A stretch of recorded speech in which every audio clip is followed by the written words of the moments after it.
स्वागत है आप सभी का आपके अपने न्यूटन केमिस्ट्री क्लासेस में। तो आज हम जो बात करने वाले हैं वो अपने नेक्स्ट टॉपिक पे, और नेक्स्ट टॉपिक रहेगा आज का मिल्कन ऑयलड्रॉप एक्सपेरिमेंट। ठीक है, तो इससे पहले जो हमने बात करी थी वो बात करी थी हमने कैथोड रे डिस्कवरी पे करी थी। उसके बाद हमने एनोड रीच करा था, देन उसके बाद मॉडल थॉमसन का और रदरफोर्ड का मॉडल था। देन उसके बाद हम यहाँ डिस्कस करेंगे ऑयलड्रॉप एक्सपेरिमेंट पे। ठीक है, तो यानी कि जो इलेक्ट्रॉन है उस इलेक्ट्रॉन के ऊपर कितना चार्ज होता है, इसकी डिस्कवरी जो है वो किसने की थी, वो की थी मिल्कन नामक साइंटिस्ट ने। ठीक है, तो मिल्कन एक साइंटिस्ट थे जिन्होंने एक एक्सपेरिमेंट करा और उस एक्सपेरिमेंट की वजह से पता कर पाए कि इलेक्ट्रॉन के ऊपर चार्ज होता कितना है। ठीक है, तो यहाँ हम उस चार्ज के ऊपर बात करेंगे, उन्होंने कैसे एक्सपेरिमेंट किया था उसके ऊपर हम डिस्कस करने वाले हैं। ठीक है, तो चलो आप देखते हैं हम एक्सपेरिमेंट को अपने को, और ये क्या है इसमें देखते हैं एक बार। ठीक है, तो एक बार यहाँ ध्यान से देखेंगे, ये एक पूरा सिस्टम बना हुआ है। पहले इसको देखेंगे उसके बाद पढ़ेंगे इसकी थ्योरी। ये पूरा एक सिस्टम बना हुआ है यहाँ पे। ठीक है, इसमें क्या है कि इसमें यहाँ पे देखो इसके अंदर ऑयल भरा हुआ है, और ये एटोमाइजर मतलब यह है कि यहाँ पे ड्रॉप बनेगी उसकी, काफी बारीक बारीक ड्रॉप बनेगी यहाँ से। तो ये पूरा एक सिस्टम है, इसके अंदर ये प्लेट लगी हुई है, यहाँ पे ये प्लेट है, एक प्लेट ये है। ठीक है, और ये इसका लाइट सोर्स है, और ये रेडिएशन है, यहाँ पे जो निकल रही है वो रेडिएशन है इसकी। अब देखो इसमें हो गया है। तो इसमें होता ही है कि पूरा सिस्टम है, इसके ऊपर चार्ज होता है और चार्ज होता है पॉजिटिव। तो यहाँ पे लिखा भी देखो charge metal plate, positive charge इसके ऊपर, और यहाँ पे चार्ज मेटल प्लेट कैसी है, वो नेगेटिव चार्ज है यहाँ पे। ठीक है, यहाँ पे जो है एक माइक्रोस्कोप टाइप समझ लो, तो ये माइक्रोस्कोप टाइप यहाँ पे लगा हुआ है, जिसकी वजह से हम यहाँ देख सकते हैं इसके अंदर हो क्या रहा है, चल क्या रहा है इसके अंदर। ठीक है, अब होता ही है कि जैसे इसके अंदर जब चार्ज आता है, यहाँ पॉजिटिव और यहाँ नेगेटिव, यहाँ से इसे स्प्रे करेंगे, स्प्रे करने के बाद यहाँ पे देखो बहुत सारी ड्रॉप बनती हैं। तो ड्रॉप बनेंगे, इसके बीच में एक होल होता है, तो जो होल होगा वो यहाँ से इसके अंदर एंटर कर जाएगा, यहाँ तक आ जाएगा। ठीक है, अब जैसे इधर आएगा तो देखो यहाँ पॉजिटिव चार्ज है और यहाँ पे नेगेटिव चार्ज है। अब देखो हमें नहीं पता कि इलेक्ट्रॉन के ऊपर चार्ज अभी कितना है, हमें नहीं पता, क्योंकि अभी डिस्कवरी हो रही है इसकी। ठीक है, तो अभी डिस्कवरी से पहले की बात है यहाँ पे। तो अभी हम इसमें ये देख रहे हैं कि मैं नहीं पता इसके ऊपर चार्ज होता क्या है, बट हमें इतना पता है, और ये मिल्कन को भी पता था कि सेम चार्ज जब होगा, पॉजिटिव पॉजिटिव जब होंगे, तो उनके ऊपर जो चार्ज है वो लगता है रिपल्शन। और अब हाँ, न्यूट्रल में कोई इफेक्ट नहीं पड़ेगा, बट नेगेटिव चार्ज में इफेक्ट पड़ेगा। चलो ठीक है, अब यहाँ देखो अगर चार्ज हुआ अपोजिट तब भी प्रॉब्लम हो जाएगी, चार्ज अगर अपोजिट होगा तो वहां पे लगेगा अट्रैक्शन। ठीक है, ये तुम लोगों ने पढ़ा होगा, सेम चार्ज जब होंगे उनके बीच में एक फोर्स लगता है, वो होता है कौन, रिपल्शन। और जो अपोजिट चार्ज है उनके बीच में फोर्स लगता है, होता है अट्रैक्शन। तो यहाँ पे एक चीज समझ में आई, देखो जैसे ही इधर यहाँ से प्लेट से इलेक्ट्रॉन यानी कि ड्रॉप जो है वो इधर आई, और उसके अंदर कौन था, उसके अंदर इलेक्ट्रॉन था। ड्रॉप के अंदर जो एटमाइजर है ना वो एकदम बहुत छोटा सा था, उसके अंदर केवल एक इलेक्ट्रॉन ही मतलब आ रहा था वहां पे। अब हुआ ये कि वो अटके बीच में ही। अब दिमाग लगाया अटके क्यों बीच में, होता क्या है कि पॉजिटिव पॉजिटिव एक दूसरे को रिपेल मारते तो ये नीचे आने की कोशिश करता। ठीक है, अगर सेम चार्ज होता तब की बात है, और यहाँ पे नेगेटिव चार्ज से नीचे खींच लेता। अच्छा, अब हो गया है, हुआ ये कि वो जो ड्रॉप है वो अटकी बीच में। अब बीच में अटकी तो उससे हुआ क्या, उससे हुआ ये कि जो ड्रॉप है, अब उसके बाद हमने नेगेटिव चार्ज मान के देखा। अब नेगेटिव चार्ज मानेंगे तो इधर से ये इसको रिपेल करेगा, ये रिपेल करेगा, इधर से ये अट्रैक्ट करेगा यहाँ पे। तो होता ही है कि उसकी वजह से वो ड्रॉप जो बीच में जाके अटक गई, और बीच में अटक गई, यहाँ से लाइट डाली, और लाइट जब डाली तो यहाँ से उसका हो गया आयोनाइजेशन।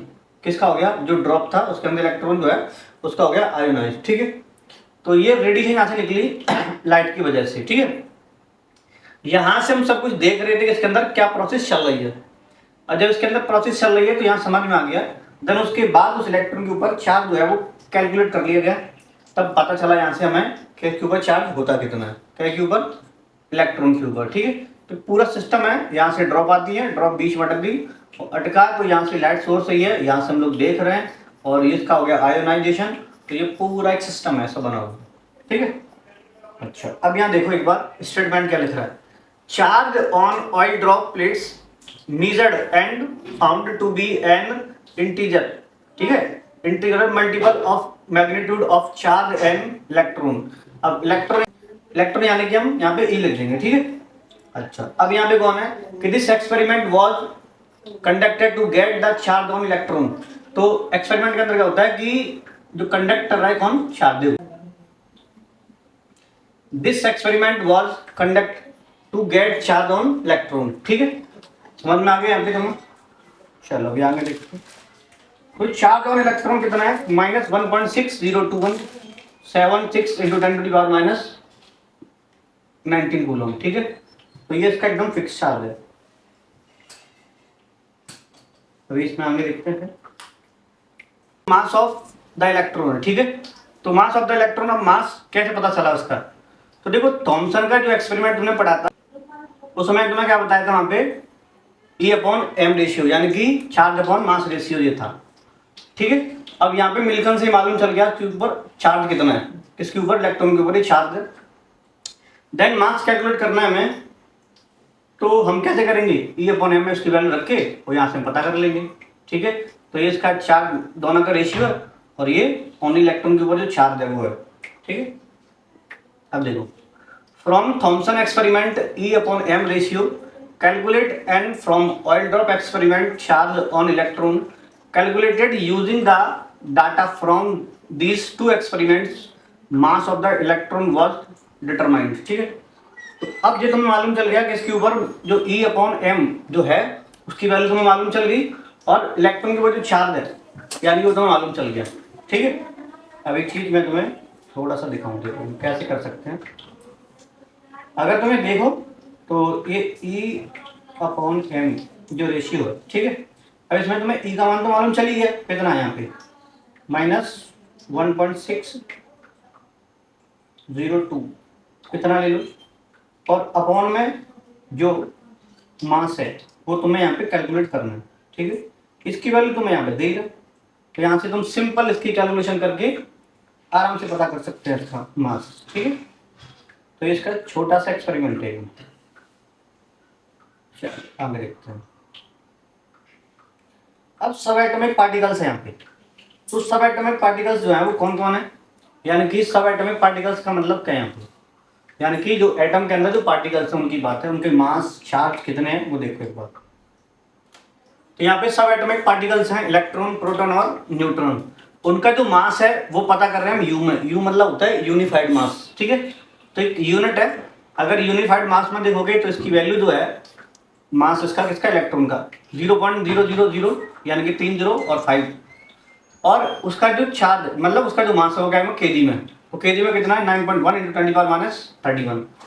ऐसे प्रोटॉन का जो मास है वो कितना है 1.007, और जो उसका मास है केजी में, किलोग्राम में, केजी में वो 1.6722 10⁻27। ऐसे न्यूट्रॉन है, तो न्यूट्रॉन का तुम्हें यहाँ पे दिख रहा है मास इसका ये है AMU में, यहाँ यू में बोल सकते हैं, तो यू में ये है यूनिफाइड मास, किलोग्राम में ये इसका।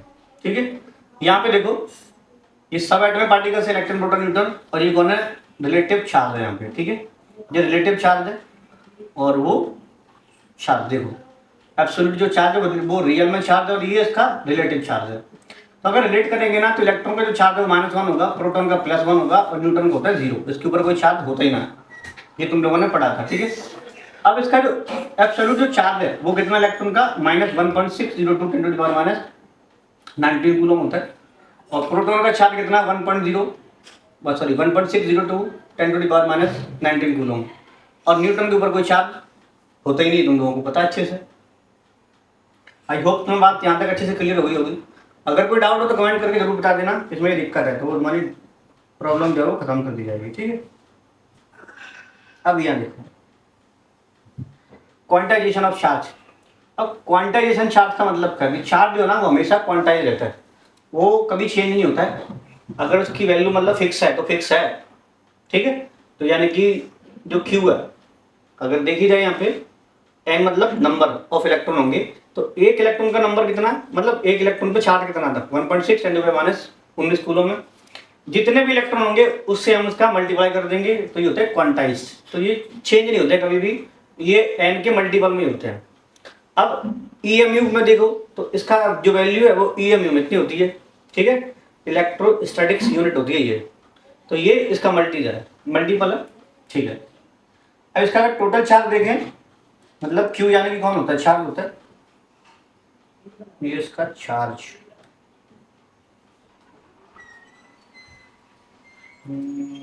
देखो ये चार्ज है इसका क्यू, और क्यू बराबर फॉर्मूला क्या है, एन ई। अब एन कौन है, नंबर ऑफ इलेक्ट्रॉन है, और ई का मतलब तुम्हें पता है एक इलेक्ट्रॉन पे जो चार्ज है, ये हुआ।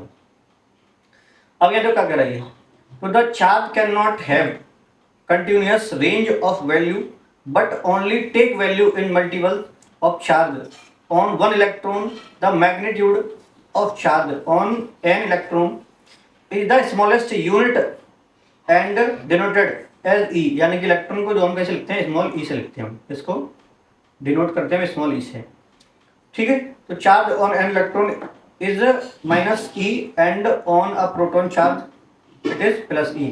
तो यानी कि प्रोटॉन के ऊपर जो प्लस चार्ज है, मतलब चार्ज होता है प्लस में ही होता है, उसको तुम लोग प्लस ई लिख सकते हैं, और जो इलेक्ट्रॉन के ऊपर जो चार्ज है ना उसे लिखते हैं माइनस ई से लिख सकते हैं हम लोग, ठीक है। और जो पॉजिटिव जो चार्ज है यानी प्रोटॉन के ऊपर माइनस ई लिखेंगे इलेक्ट्रॉन का, और प्रोटॉन को लिख सकते हैं हम क्या, प्लस ई, ठीक है,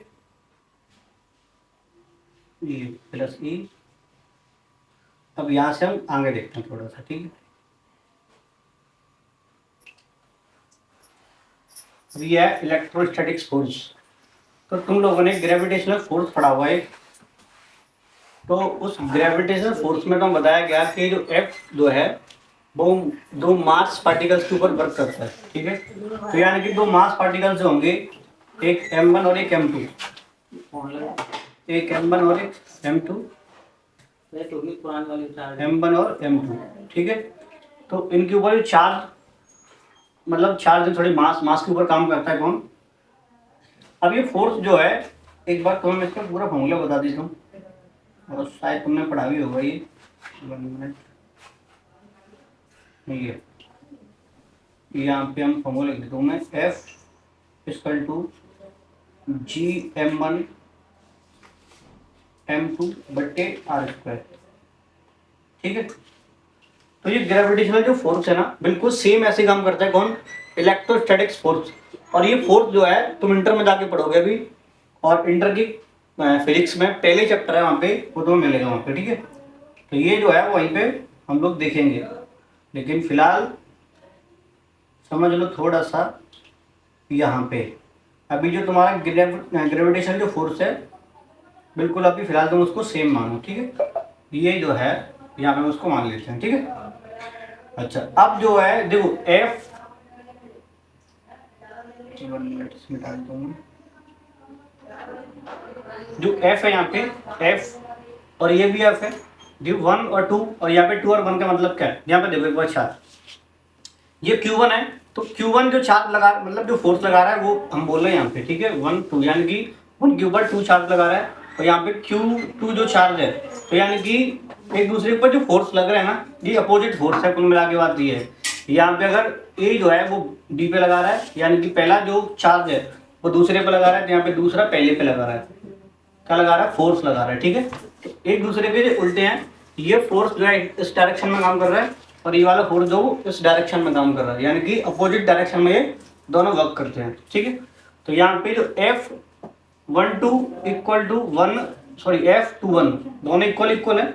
अब ये फॉर्मूला है किसके, Q1 Q2 upon are square. तो इस वाले फोर्स में ना, इलेक्ट्रोस्टैटिक्स फोर्स में यहाँ पे चार्ज लेते हैं, उसमें मास था, इसमें चार्ज है Q1 और Q2, तो यहाँ पे दोनों आ गए Q1 Q2, ठीक है। अब यहाँ पे K क्या चीज है, तो K होता है 1/4 पाई एप्सिलॉन नॉट। ये थोड़ा नीचे लग गया, मैं तुम्हें से एक बार लिख के बता देता हूँ यहाँ पे। तो यानी कि K जो है ना, जो K है ये होता है 1/4 पाई एप्सिलॉन नॉट, यहाँ पे ऐसे होता है, ठीक है। ये इसे ठीक कर लेना हम लोग, ठीक है। ये वाला जो है यहाँ पे इसे थोड़ा ठीक कर लेना, ठीक है। और इसकी जो वैल्यू वो कितनी होती है, वो 9 × 10⁻⁹ newton metre square upon coulomb square. तो यहाँ पे ही है बात है, यहाँ पे ये कि एप्सिलॉन नॉट क्या होता है, तो एप्सिलॉन नॉट जो है उसकी जो वैल्यू है वो यहाँ पे दी गई है। एप्सिलॉन नॉट की यानी वैल्यू कितनी है, 8.854 10⁻12, ठीक है। ई नॉट है क्या चीज, ई नॉट होती है परमेबिलिटी, परमेबिलिटी ऑफ वैक्यूम, तो वैक्यूम की क्या है, परमेबिलिटी है, ठीक है। अब यहाँ पे ऐसे देखो, जो चार्ज है ये दिख रहा है, यहाँ पे एक दूसरे में ये चार्ज कर रहे हैं, ये ऐसे करके देखो, यहाँ पे पॉजिटिव पॉजिटिव चार्ज है जो एक दूसरे को रिपेल मार रहे हैं, यहाँ पे नेगेटिव पॉजिटिव चार्ज है जो एक दूसरे को अट्रैक्ट करेंगे। इनके बीच की डिस्टेंस जो है वो कितनी है, वो आर यहाँ पे, ठीक है। तो ये है इसका इलेक्ट्रोस्टैटिक्स फोर्स, जैसे तुम लोग देख सकते हैं आराम से, ये है इसका टोटल, ठीक। अब यहाँ देखने के बाद यहाँ पे आते हैं, अब पोटेंशियल एनर्जी कौन है, ये पोटेंशियल एनर्जी। तो पोटेंशियल एनर्जी में बात करेंगे हम। अब ये तुम्हारी पोटेंशियल एनर्जी, तो पोटेंशियल एनर्जी क्या चीज है, पोटेंशियल एनर्जी को लिखते हैं हम पीई से, तो पीई यानी कि पोटेंशियल एनर्जी, और यहाँ पे कौन है, क्यू वी, ठीक है। ये फॉर्मूला याद रखना क्योंकि आगे डेरिवेशन में काम आएगा। तो पीई यानी कि पोटेंशियल एनर्जी जो है, ये पीई जो है वो किसके बराबर है, क्यू वी के। अब यहाँ पे क्यू कौन है, क्यू यहाँ पे चार्ज ऑफ द पार्टिकल्स, जो पार्टिकल्स है उसका चार्ज होगा, और वी कौन है, पोटेंशियल ऑफ सरफेस, ठीक है। तो ये सरफेस है उसका किसका, पोटेंशियल। बात समझ में आ गई। तो अब आगे देखो, बात समझ में आ गई, आगे देखते हैं, ठीक है। अब यहाँ जो पोटेंशियल ऑफ एनर्जी का फॉर्मूला क्या है, 1/4πε0 Q1 Q2/r, ठीक है।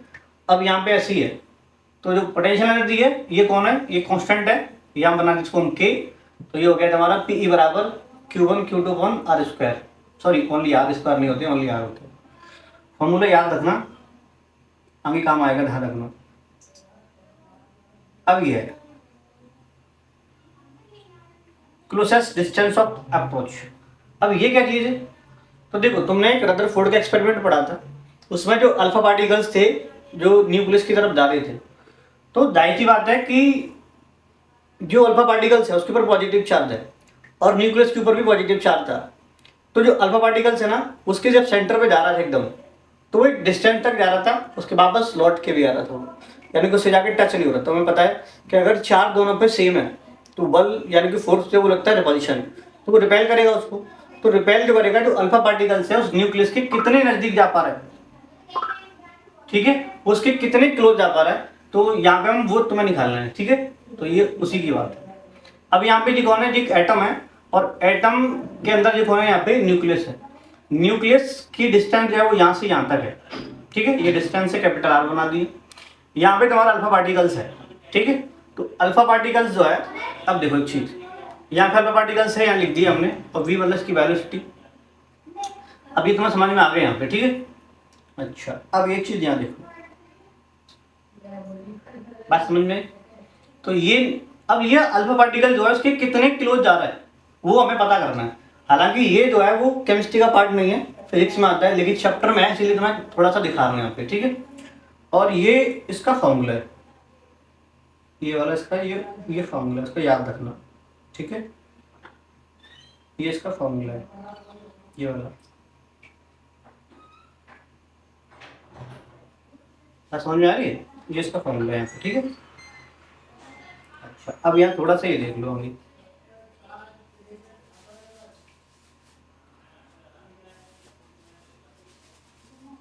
अब ये क्या है, देखो, when two charged particles of similar nature approach each other the repulsion between them, अब सारी बात है कि उनके बीच में, यानी कि सेम चार्ज उनके बीच में फोर्स कौन सा लगता है, रिपल्शन लगता है। between them increase but due to initial kinetic energy the particles come closer to each other। अब जो एकदम पास में आ रहे हैं ना, उनकी काइनेटिक एनर्जी वो कम होती चली जाएगी, लेकिन उनके अंदर जो पोटेंशियल एनर्जी वो आती चली जाएगी, ठीक है। तो recall the bombarding of positively charged alpha particles on gold soil where the alpha particles approaching positively charged nucleus of gold atom, ठीक है। तो यानी कि जो गोल्ड एटम है ये, तो अल्फा पार्टिकल से अब यहाँ पे बॉम्बार्ड कराए गए थे, तो उसका कितना क्लोज आ पा रहे हैं, तो वो डिस्टेंस जो है इसकी वो है इसका, ठीक है। तो उसी को हम यहाँ पे नाम देते हैं क्लोजेस्ट डिस्टेंस, ठीक है। ये इसका फॉर्मूला है। अब यहाँ पे के कौन है, जेड कौन है, ई कौन है, ये तुम्हें पता है। यहाँ पे देखो आर तो डिस्टेंस वही है, कितने क्लोजेस्ट आ रही है वो है। इसको कभी कभी ना आर जीरो से भी डिनोट कर देते हैं, तो ये अंडर रूट में यानी कि 4 के यानी कि कॉन्स्टेंट तुम्हें पता है 1/4πε0 है, और जेड यानी कि इसका एटॉमिक नंबर है, और ई मतलब चार्ज है ये, एक इलेक्ट्रॉन के चार्ज होता है, वो चार्ज है। अल्फा पार्टिकल्स का ये मास है और ये उसकी क्या है, सरफेस उसका। वो बताया तो तुम लोगों को भी यहाँ पे, ठीक है। देखो वी जो है, देखो ये यहाँ पे मैंने वी बताया था, ठीक है। चलो अब यहाँ से थोड़ा सा आगे चलते हैं, ठीक है। ये उसका वही फॉर्मूला है।